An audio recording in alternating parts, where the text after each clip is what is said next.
ఇదే అంశం పైన మాట్లాడదాం. బండారు రామ్మోహన్ రావు గారు కూడా మనతో పాటు జాయిన్ అయ్యారు. రామ్మోహన్ రావు గారు నమస్తే.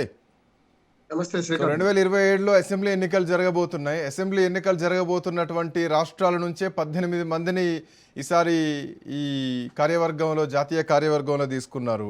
ఆల్మోస్ట్ ఉత్తరప్రదేశ్ నుంచి 8 మంది కొత్త వాళ్ళు ఉన్నారు, ఉత్తరాఖండ్ నుంచి 4 ఉన్నారు, గుజరాత్ నుంచి ఒక 4 ఉన్నారు, పంజాబ్ నుంచి 2 ఉన్నారు. మొత్తం ఒక 18 మంది ఎలక్షన్ జరగబోతున్నటువంటి రాష్ట్రాల నుంచే ఉన్నారు. సో ఎందుకు తెలంగాణ లేరు అన్నది కూడా ఇక్కడ ప్రశ్నించుకోవాలి. ఇందాక మా కరెస్పాండెంట్ రాజు చెప్పినట్టు బహుశా ఇది మొదటిసారేమో తెలంగాణ నుంచి ఎవరూ లేకపోవడం, 0 కౌంట్ నెంబర్ ఉండడం. బట్ ఎలక్షన్ టీమ్గా చూడాలా, ఇది భారతీయ జనతా పార్టీ కోర్ టీమ్గా చూడాలా, ఎట్లా చూడాలి? శ్రీకాంత్ గారు, మీకు రాజ్ న్యూస్ ప్రేక్షకులు నమస్కారం. నమస్తే అండి. మన కరెస్పాండెంట్ రాజు గారితో పూర్తిస్తూ చివరిలో ఆయన 2 విషయాలు చెప్పారు. నేను మొదలు చెప్దాం అనుకునే ఏమనంటే అంతర్గత కలహం. అంటే బీజేపీలో అంతర్గతంగా ఒక్కరి కాళ్ళు ఒకరి పట్టి గుంజుకుంటున్నారు. 3 వర్గాలు ఉన్నాయి బీజేపీలో. ఒకటి కట్టర్ బీజేపీ. ఇప్పుడు ఉదాహరణకు కిషన్ రెడ్డి గారు కానీ, లేకపోతే లక్ష్మణ్ గారు కానీ, లేకుంటే అరవింద్ గారు కానీ, మన సంజయ్ గారు కానీ, ఇట్లా చాలా మంది ఉన్నారు. దాంతోపాటు అంటే అగ్రనాయకత్వంలో ఉన్నవాళ్ళు చెప్తున్నారు. దాంతోపాటు కాంగ్రెస్ నుంచి వచ్చిన డీకే అరుణాథ్ గారు ఉన్నారు, బీఆర్ఎస్ నుంచి వచ్చిన పక్క మన ఈటల రాజేంద్ర గారు ఉన్నారు.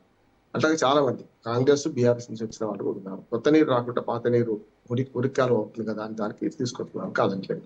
కానీ వీళ్ళు ఒకరి మీద ఒకరు చాడీ చెప్పుకునే గతంలో బీజేపీ నాయకత్వాన్ని, ఇక్కడ రాష్ట్ర నాయకత్వాన్ని మోడీ గారు మందలించారు.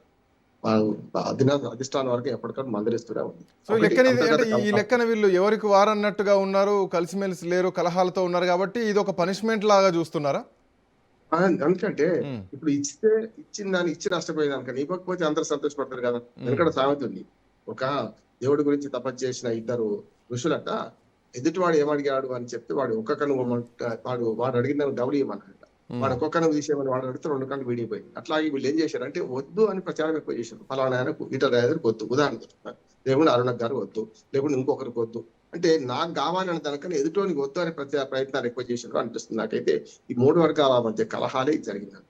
రెండోది, ఎప్పుడైనా కూడా అజిత్ అయితే ఏం చేస్తారు, లంకనం పరమాశలు అంట కదా. ఇక్కడ ఏమీ లేకపోతే అందరూ సంతృప్తిగా ఉంటారు కదా, ఇచ్చి బదనామైంది దానికన్నా అనే మాట కూడా మరి అధిష్టానం పాటించిందా అని అనిపిస్తుంది. బట్ సార్, అంటే ఈ కమిటీ నిర్ణయించే కంటే ముందు, ఈ కార్యవర్గ ఏదైతే నితిన్ నబీన్ టీం ఉందో, సో ఈ కోర్ టీం అనౌన్స్ కంటే ముందే తెలంగాణలో కొన్ని చేంజ్ అయినాయి ఈక్వేషన్స్. సో ఈటెల రాజేందర్, బండి సంజయ్ విషయంలో వాళ్ళు కలిసిపోవడం, అభయ్ పాటిల్ రావడం, సో ఇక్కడటువంటి కొన్ని ఏవైతే కలహాలు వాటన్నిటిని కూడా స్ట్రైట్ లైన్ చేయడం, అంతకుముందు నితిన్ నబీన్ రావడం, సో అందరితో మాట్లాడడం, సో ప్రధానమంత్రి కూడా రావడం, వీళ్ళందరికీ క్లాసులు ఇక్కడ ఇవన్నీ అయినాయి. అయినా కానీ అంత పెద్ద భారతీయ జనతా పార్టీకి, అంత పెద్ద అమిత్ షాకు, నితిన్ నబీకి వీటిని, ఈ కలహాల్ని అంటే క్లియర్ చేయలేకపోతున్నారా? అందుకే కనీసం ఒక్కరికి కూడా చోటు ఇవ్వలేనటువంటి పరిస్థితులకు తెలంగాణ వెళ్ళిపోయిందా? అభయ్ పాటిల్ ఎపిసోడ్ని ఎట్లా చూడాలి? ఖచ్చితంగా మొన్న జరిగింది అదే కదా. కడుపులో కత్తులు పెట్టుకొని మీది కౌగిలింతలుంటే లాభం లేదని వాళ్ళకు అర్థమైంది. వీళ్ళందరూ కౌగిలించుకుంది కడుపులో కత్తులు పెట్టుకొని మీద మాట్లాడుతున్నారు కదా. అట్లాగే కొంచెం నిర్మోహ మాట మాట్లాడిన వాళ్ళని బయటకు పంపించారు. ఉదాహరణకు రాజేంద్ర సింగ్ లాంటి వాళ్ళు బయటకు పోయారు. కట్టర్ ఆర్ఎస్ఎస్ కట్టర్ బీజేపీ వరకు చెప్పాలి. కానీ అది అకమించి ఏది మన పార్టీ లైన్ దాటిపోయారు కనుక బయట పెట్టారు. అది కాదండి. కానీ మిగతా అందరి మధ్యన సఖ్యత లేదు కదా. నేను చెప్పిన 3 వర్గాల నుంచి కట్టర్ బీజేపీ కానీ, బీఆర్ఎస్ నుంచి వచ్చిన వాళ్ళు, మన కాంగ్రెస్ నుంచి వచ్చిన వాళ్ళకి సఖ్యత లేదండి. ఒక్కోసారి మీరన్నా మినుకునే ఆశ ఏంటంటే శ్రీకాంత్ గారు, ఈ పదవి రాకపోతే ఇంకోటి ఉందా. కానీ ఇప్పుడు ఏమవుతుందంటే డీకే అరుణ రెడీ ఉంటారు మొత్తం బీజేపీలో. ఇప్పుడు ఎంపీలలో ఇటు పక్కన మన ఈటల రాజేందర్ రెడీ ఉంటారు. ఒకరు కాంగ్రెస్ నుంచి వచ్చిన వాడు, ఒకరేమో బీఆర్ఎస్ నుంచి వచ్చిన వాడు కదా. అయినా సరే ఇప్పుడు ఉన్న వాళ్ళకైతే ఆల్రెడీ పదవులు ఇచ్చిన కదా. ఇప్పుడు కిషన్ రెడ్డికి తీసేయలేరు మంత్రి పదవి, అట్లాగే బండి సంజయ్కి తీసేయలేరు, ఒక బీసీ కిందకి వస్తారు. ఇప్పుడు వీళ్ళిద్దరూ రకం చెప్పాలంటే అరుణ గారు అగ్రవాణ కిందకి వస్తారు. బీసీని బండి సంజయ్ తీసి ఈటల రాజేందర్ని పెడితే ఇక మొత్తం యుద్ధమే జరుగుతుంది బీజేపీలో కదా. కనుక ఇద్దరిని ఇంక్లూడ్ చేయాలి మరి మంత్రివర్గాల్లో. కనుక ఒక రాష్ట్రం నుంచి 2 మంత్రివర్గాలు ఇంక్లూడ్ చేస్తారా అనేది కూడా ఉన్నది. చేస్తే మంచిది అంటున్నాను. ఎందుకంటే పార్టీ పదవులు కూడా కంచి గరుడ సేవలు పెట్టి పార్టీ ఎప్పుడు కూడా పార్టీ పదవికి ఇప్పుడు ఎంబీసీ మోర్చా జాతీయ అధ్యక్షుడు ఉంటే మనకు లక్ష్మణ్ గారు ఏం చేసినట్టు పెద్దగా కదా. వాళ్ళకు కూడా ఏంటంటే అంచనా అంటే సార్ వాళ్ళు ఏం చేస్తారు, ఏం చేయకపోవడం అట్లా ఉంచితే. ఎందుకంటే 8 మంది గెలిపించినటువంటి రాష్ట్రానికి కనీసం ఒక్క పదవి కూడా లేకపోవడం ఎంతవరకు సమంజసం అన్నది ఈవెన్ ప్రజల్లో కూడా, కార్యకర్తలు కూడా చర్చ నడుస్తుంది. 14 మందిని రిపీటెడ్గా, అంటే 14 మందిని కొత్త వాళ్ళు, పాత వాళ్ళకి మళ్ళీ అవకాశం ఇచ్చారు. బట్ అందులో తెలంగాణ నుంచి ఈవెన్ లక్ష్మణ్ విషయం చూసుకుంటే ఆయన ఒక ఓబీసీ మోర్చాకు నాయకుడిగా పనిచేసినటువంటి వ్యక్తి, తెలంగాణ బీజేపీ అధ్యక్షుడిగా పనిచేసినటువంటి వ్యక్తి, బీసీలో బలమైనటువంటి వ్యక్తి, రాజ్యసభలో ప్రస్తుతానికి మెంబర్గా ఉన్నటువంటి వ్యక్తి. సో ఇట్లాంటి సీనియర్లను కూడా ఎందుకు కొనసాగించలేకపోయారు తెలంగాణ నుంచి అన్నది కూడా ఒక ప్రశ్నే కదా. కరెక్ట్. అయితే మరక కూడా మంచిదే అన్నట్టు ఒక్కోసారి ఓడిపోతే మంచి పదవి. రేవంత్ రెడ్డి గారు ఎప్పుడు అంటుంటారు కదా, నన్ను కొడంగాల్లో ఓడబడితేనే మీరు గెలిపించారు ఎంపీగా అన్నారు కదా. అట్లానే ఇప్పుడు మళ్ళీ ముఖ్యమంత్రికి ఛాన్స్ వచ్చింది కూడా వాళ్ళ కొడంగల్ ఇచ్చే కదా. ఒకసారి ఓడిస్తే తెలిసింది వాళ్ళకు కూడా అన్నట్టు. ఇక్కడ కూడా ఏంటంటే పదవి ఇవ్వకపోతే ఇంకొక ఏదైనా పదవి ఇస్తారు అనేది ఆశ ఒకటి, నెంబర్ 1. రెండోది ఏంటంటే మంత్రివర్గం తీసుకోవచ్చు. రాజ్యసభ సభ్యుడు కూడా ఉన్నాడు కదా లక్ష్మణ్ గారు.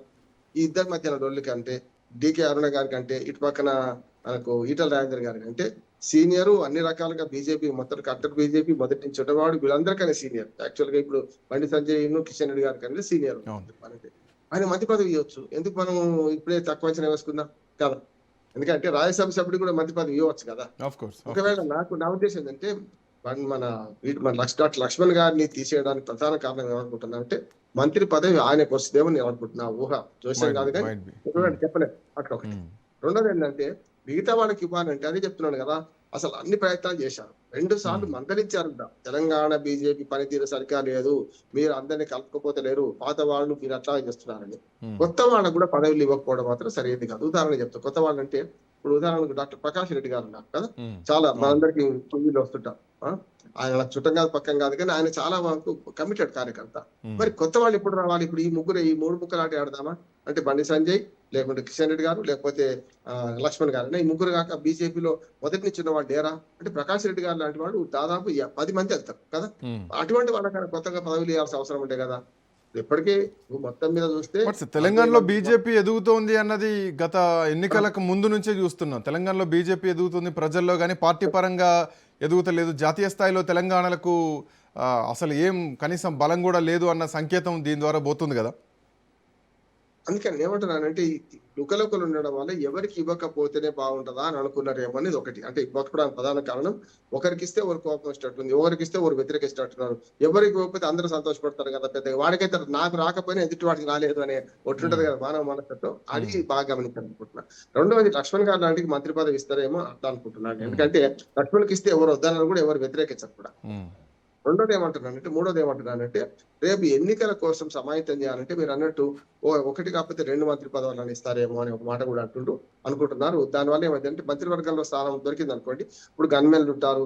రేపు పొద్దున ఎన్నికల కన్నా ముందు కొంచెం ప్రోటోకాల్ ప్రకారం వాళ్ళకు ఎక్కడికి పోయినా మర్యాదలు ఇస్తారు, ఎక్కడికి పోయినా కొంత ఏ చిన్న శాఖ ఇచ్చినా సరే దానివల్ల జరుగుద్దేమో అనుకుంటున్నాను. మంత్రివర్గంలో చోటు కోసమే కొంత ఇది గ్యాప్ అనుకుంటున్నాను. అంటే మనకు జ్వరం వస్తే లేకపోతే అరగకపోతే లంకనం చేసినట్టే ఒకసారి పార్టీ పదవులు ఇవ్వకుండా ఒకేసారి ఆశ్చర్యకరంగా మరి మంత్రి పదవులు ఇస్తే ఇవ్వచ్చు కదా. ఇప్పుడు అక్కడ కదా ఆంధ్రప్రదేశ్ లో కదా, ఇప్పుడు ఎట్లాగో ఇద్దరికి ఉన్నది. 3వ వాడు రామ్మాధవ్ గారిని ఆంధ్రప్రదేశ్ లెక్కలో తీసుకోవద్దు, ఢిల్లీ లెక్కలే ఉంటుంది, తెలుగు వాడు అంతే. కనుక ఆయన లెక్కలో తీసుకోవచ్చు. 2 పదవులు అక్కడ ఉన్నాయి. పురంధరేశ్వరికి మంత్రి పదవులు రాకపోయే సంకేతం కూడా ఇక్కడ ఉంటది అనుకుంటున్నాను. ఎందుకంటే పార్టీ పదవి ఇచ్చారు కదా.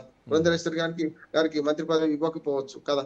అందుకని ఇప్పటికీ ఆంధ్రప్రదేశ్ అంటే ఇదే సార్ క్వశ్చన్ కూడా ఇదే వస్తుంది. ఆంధ్రప్రదేశ్ లో బీజేపీ ఎదగాలంటే అంత ఈజీ విషయం ఏం కాదు, చాలా కష్టమైనటువంటి విషయం. అక్కడటువంటి క్యాస్ట్ ఈక్వేషన్స్ కానీ లేదంటే పొలిటికల్ ఈక్వేషన్స్ కానీ చాలా డిఫరెంట్గా ఉంటుంది. బీజేపీ ఎప్పుడైనా ఒక సబ్స్టిట్యూషన్గా వెళ్ళాల్సినటువంటి ఇంకో పార్టీలతో పొత్తులు వెళ్ళాల్సింది. బట్ తెలంగాణలో మాత్రం ఆ అవసరం లేదు. తెలంగాణలో ఎంతో కొంత నిలదొక్కుకోవడానికి, అధికారంలోకి రావడానికి 50-50 ఛాన్సెస్ ఆర్ దేర్.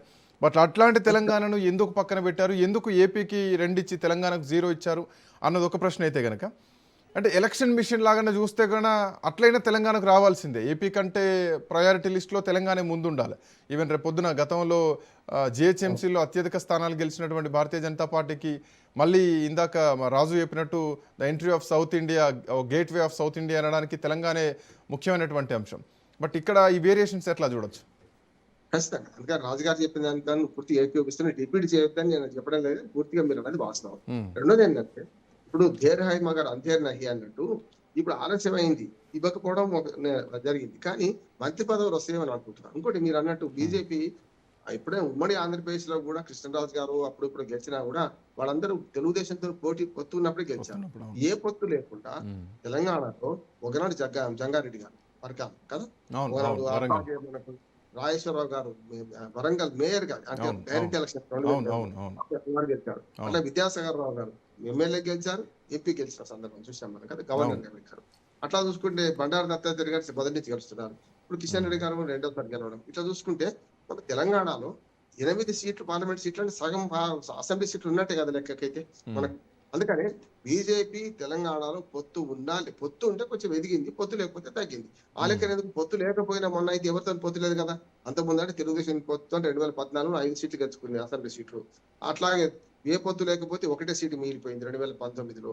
కానీ మొన్న ఏ పొత్తు లేకుండా 8 పార్లమెంట్ సీట్లు, 8 అసెంబ్లీ సీట్లు గెలుచుకుంది కదా. కనుక తెలంగాణలో పూర్తిగా అంటే దక్షిణ భారతదేశంలో ఏమైనా ఒకే ఒక్క చిన్ని ఆశ ఉందంటే ఖచ్చితంగా తెలంగాణ. మీరు అన్నారు ఇంతకుముందు ఒకటి అందరూ బంగ పోయింది ఇవాళ మనకు త్రిలింగ, అవును.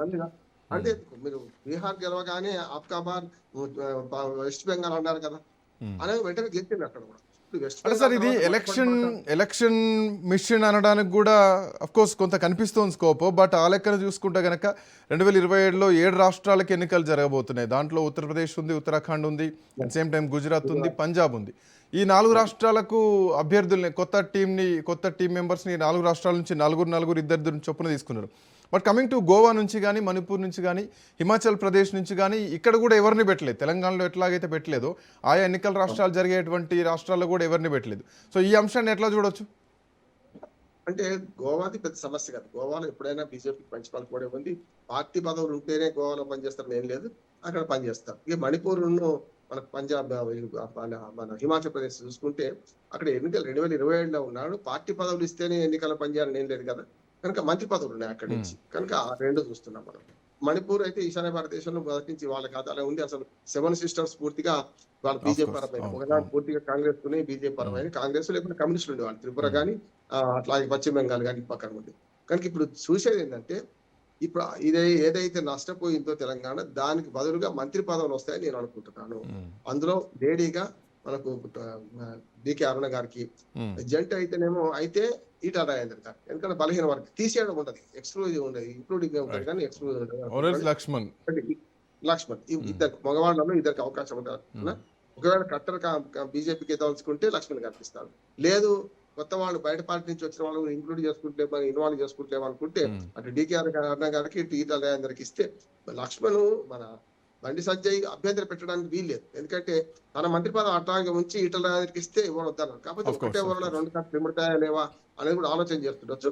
కానీ తప్పని పరిస్థితులు, ఎందుకంటే తెలంగాణలో పెద్ద సామాజిక వర్గానికి ఇటుపక్క ఈటల రాజేందర్ ప్రాతినిధ్యం వహిస్తున్నాడు, ఇటుపక్క డికే అరుణ గారు కూడా ఒక అధికార మన సామాజిక వర్గానికి. తెలంగాణలో రెండో పార్టీ ఎక్కువది కనుక లేడీ 2 కోటాల కింద ఆమెకు వచ్చే అవకాశం ఉంది. కట్టర్ బీజేపీ కోటా కింద లక్ష్మణ్కి అవకాశం ఉంది. ఇటు పక్కన ముదిరాజ్ కోటా కింద అంటే ఒక ప్రత్యేకమైన బీసీ కోటా కింద ఈటల రాజేందర్ ఉంది. అయితే ముగ్గురు కూడా ఇవ్వచ్చని నేను అనుకుంటున్నాను. చూద్దాం ఏం జరుగుతుంది.